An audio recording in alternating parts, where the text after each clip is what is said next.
वसीयत यानी will deed के बारे में माननीय सर्वोच्च न्यायालय द्वारा एक महत्वपूर्ण निर्णय आया है। इसके बारे में हम आज इस वीडियो में जानकारी लेंगे। वसीयत, जिसे मृत्युपत्र भी कहा जाता है, यह वसीयत यानी विल डीड लिख देने का मतलब यह नहीं होता कि वह कानूनी रूप से वैध ही हो गया है।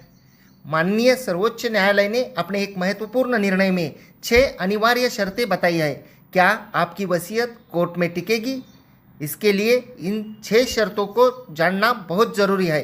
नमस्कार, मैं एडवोकेट कैलाश नाइक कानून की बात कर रहा हूँ। कोई भी लिखी गई वसीयत हमेशा वैध या कानूनी नहीं होती।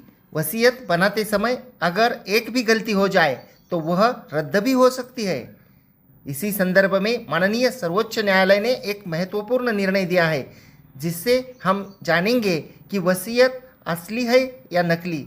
यह कैसे तय होता है? क्योंकि वसीयत को साबित करने के लिए सबूतों की आवश्यकता होती है। वे सबूत कौन से हैं, यह भी हम इस वीडियो में जानेंगे। साथ ही माननीय न्यायालय वसीयत स्वीकार करने से पहले कौन से 4 प्रश्न पूछता है, यह भी महत्वपूर्ण है। वसीयत यह सिर्फ वसीयत करने वाले के हस्ताक्षर ही काफ़ी नहीं होते। हस्ताक्षर कर देने मात्र से वसीयत कानूनी नहीं हो जाती या उसे न्यायालय में मान्यता नहीं मिल जाती। तो वसीयत को कानूनी रूप से वैध ठहराने के लिए वास्तव में क्या करना चाहिए होगा? इस वीडियो में हम जो 6 शर्तें बताने जा रहे हैं, उन्हें पूरा करने पर ही न्यायालय वसीयत को वैध मानती है। तो चलिए, अगर आपने अभी तक कोर्ट कचहरी हिंदी यूट्यूब चैनल को या फेसबुक प्रोफाइल को फॉलो नहीं किया है तो फॉलो ज़रूर कीजिए और सब्सक्राइब कीजिए। बाजू के बेल आइकन को दबाइए ताकि हमारे वीडियो के नोटिफिकेशन आप तक पहुंच पाए। अगर आप फेसबुक इंस्टाग्राम पर देख रहे हैं तो वहाँ पर भी फॉलो कर दीजिए। कानूनी वसीयत साबित करने के प्रावधान क्या है? वसीयत विल असली है, यह साबित करने के संबंध में माननीय सर्वोच्च न्यायालय ने एक महत्वपूर्ण निर्णय दिया है। न्यायालय ने पुराने स्थापित कानूनों और कानूनी सिद्धांतों पर पुनर्विचार किया है। न्यायालय ने यह कहा है कि वसीयत को अन्य दस्तावेजों की तरह ही साबित करना पड़ता है, क्योंकि वसीयत तैयार करने वाला व्यक्ति, जिसे टेस्टेटर कहा जाता है, अपने मृत्यु के बाद गवाही देने के लिए उपलब्ध नहीं होता। इसलिए कानून ने वसीयत साबित करने के लिए कुछ अतिरिक्त सुरक्षात्मक शर्तें, एडिशनल सेफगार्ड्स जो है वो रखी है। सर्वोच्च न्यायालय ने भारतीय उत्तराधिकार अधिनियम 1925, जिसे अंग्रेजी में इंडियन सक्सेशन एक्ट 1925 कहा जाता है, और भारतीय साक्ष्य अधिनियम 1872 जो पुराना इंडियन एविडेंस एक्ट था, अब भारतीय साक्ष्य अधिनियम हो गया है। तो उसके तहत आवश्यक सबूतों, जिसे एविडेंट्री बर्डन कहा जाता है, इसका विस्तार से उल्लेख किया है। माननीय न्यायालय वसीयत स्वीकारने से पहले कौन से 4 प्रश्न पूछता है? वसीयत को असली मानने से पहले न्यायालय स्वयं से ये 4 मूलभूत प्रश्न पूछता है। पहला, हस्ताक्षर की सत्यता। क्या वसीयत पर हस्ताक्षर वसीयत करने वाले व्यक्ति ने ही किए हैं? दूसरा, प्रकृति की समझ। क्या उस व्यक्ति को वसीयत का स्वरूप यानी नेचर समझ में आया था? तीसरी बात, परिणामों का ज्ञान। क्या वसीयत करने वाले व्यक्ति को संपत्ति के बंटवारे का परिणाम समझ में आया था, यानी इस वसीयत के द्वारा वह अपनी संपत्ति किसे दे रहा है, क्या इसकी सूझबूझ उसे थी? और चौथा, मजनून, जिसे कंसेंट कहा जाता है, उसकी जानकारी। क्या वसीयत में लिखा गया पूरा जो कंसेंट है वो जानकर ही उस व्यक्ति ने हस्ताक्षर किए थे, यानी कि वसीयत जब वो लिख रहा था तब उसमें क्या लिखा है उसे मालूम था या नहीं। माननीय न्यायालय ने स्पष्ट किया है कि इन प्रश्नों के उत्तर के लिए गणितीय सटीकता, जिसे मैथमेटिकल प्रिसीजन कहा जाता है, उसकी आवश्यकता नहीं होती, बल्कि उपलब्ध साक्ष्यों और सद्विवेक बुद्धि, जिसे प्रूडेंट माइंड कहा जाता है, के आधार पर इसका समाधान होना चाहिए। वसीयत को वैध साबित करने के लिए 6 अनिवार्य शर्तें हैं, जिसमें से पहली है अंतिम इच्छा, जिसे लास्ट विल कहा जाता है। उस अंतिम इच्छा की, लास्ट विल की पवित्रता। वसीयत को विशेष पवित्रता प्राप्त होती है क्योंकि इसे लागू करने का समय व्यक्ति के मृत्यु के बाद आता है।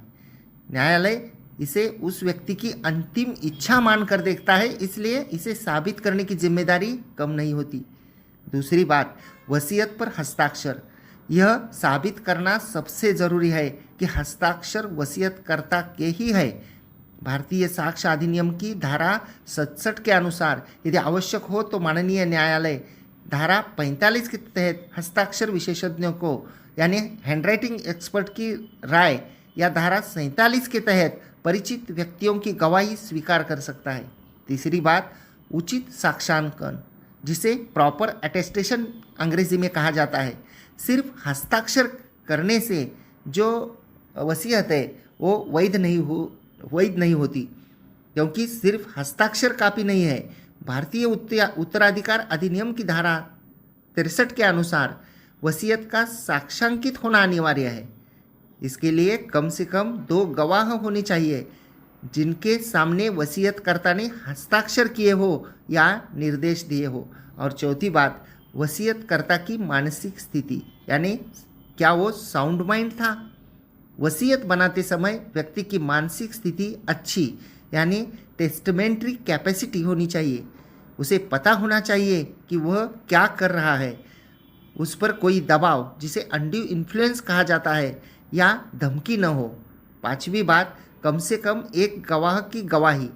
माननीय न्यायालय में जब वाद उपस्थित होता है तो न्यायालय में वसीयत दाखिल करने मात्र से वह साबित नहीं होती।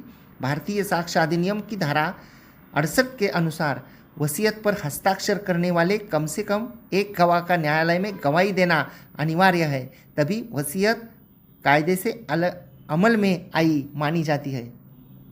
छठी बात, न्यायिक विवेक, जिसे जुडिशियल माइंड कहा जाता है। माननीय न्यायालय को वसीयत की सत्यता परखने के लिए ऊपर बताए गए 4 मूलभूत प्रश्नों के उत्तर खोजने चाहिए और यह सुनिश्चित करना चाहिए कि वसीयतकर्ता पूरी तरह से अवगत था या नहीं। संदेहास्पद परिस्थितियाँ, जिसे सस्पिशियस सर्कमस्टेंसेस कहा जाता है। यदि वसीयत को लेकर कोई संदेहास्पद स्थिति है तो उस संदेह को दूर करने की जिम्मेदारी उस व्यक्ति पर होती है जो वसीयत के आधार पर दावा कर रहा है। संदेह के कारण हो सकते हैं, हम इसका उदाहरण जानेंगे। स्वाभाविक वारिसों जैसे नेचुरल हेयर्स को बिना किसी कारण के संपत्ति से बेदखल कर देना, हस्ताक्षरों पर संदेह होना, जिस व्यक्ति को वसीयत का सबसे ज़्यादा लाभ मिल रहा है, जिसे हम बेनिफिशियरी कहते हैं, उसका वसीयत तैयार करने में प्रमुख भूमिका निभाना। यदि ऐसी परिस्थितियां हैं तो उनका संतोषजनक स्पष्टीकरण दिए बिना माननीय न्यायालय वसीयत को असली नहीं मान सकता।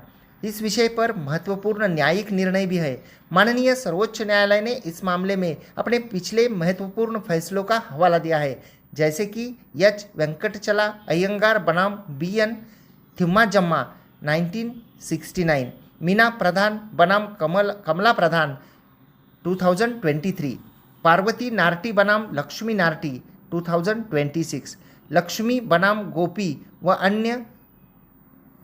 इसी नवीनतम मामले में माननीय न्यायालय ने ये 6 शर्तें और 4 प्रश्न स्पष्ट किए हैं। जूनियर वकील मित्रों के लिए मैं केस का नाम फिर से एक बार रिपीट कर देता हूँ, लक्ष्मी बनाम गोपी व अन्य। यह माननीय सुप्रीम कोर्ट का 2026 का केस लॉ है, जो 2026 लाइव लॉ सुप्रीम कोर्ट 681 पर हम पढ़ सकते हैं। इस नवीनतम मामले में माननीय न्यायालय ने ये 6 शर्तें और 4 प्रश्न स्पष्ट किए हैं। आशा है कि आपको वसीयत यानी विल, उसकी वैधता और उसके असली नकली होने के फैसले से जुड़ी यह जानकारी पसंद आई होगी। धन्यवाद।